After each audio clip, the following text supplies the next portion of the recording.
Başlılık alan kahraman ülkem, ağlı bir kollayan Türkmenilim var.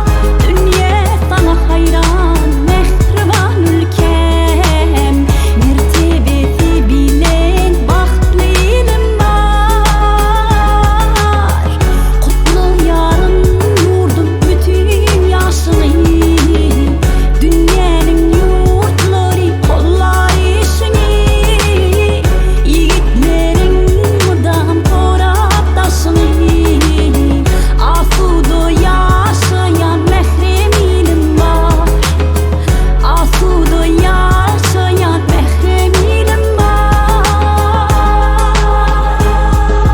Bay gariba den duran, zalıma sen öngduran, dağı depip orduran, şerri hayra yorduran, Käbeli bir musulman, namarttan asılman, atını minip saptırıp, savaş saktı basılman. Zoşana kan fiilim, bağlı sana bilim, baş yakordu el mıdam var Türkmenilim. Saçağa açık mihmana, karım doyuran zihana, dayav duran imana, yürekli bir divana. Tutan yolu doğru yol, nefsi tutup boğdu zol, ağır vasfı kalımdan, her yadamda soğdu zol. Degen gözle boldu kör, hor edelle boldu hor, elin tuzu bolman son hemmet fuğla boldu şor. Taşın dolu alımdan, korkayım yok alımdan, unutmarın yadımdan, geçen kendi kanından, yaşta güler yadından, dıkma serdarından, Kur'an muradi şanı nur verdi kanından.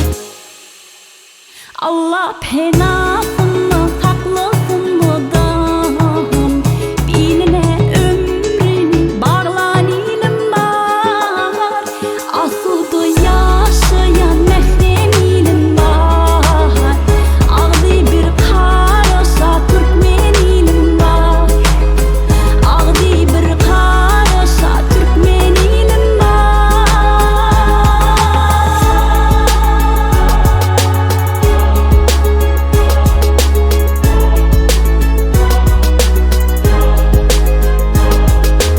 Tarihte kalır Türk'ün sesi, zol delente yok pesi.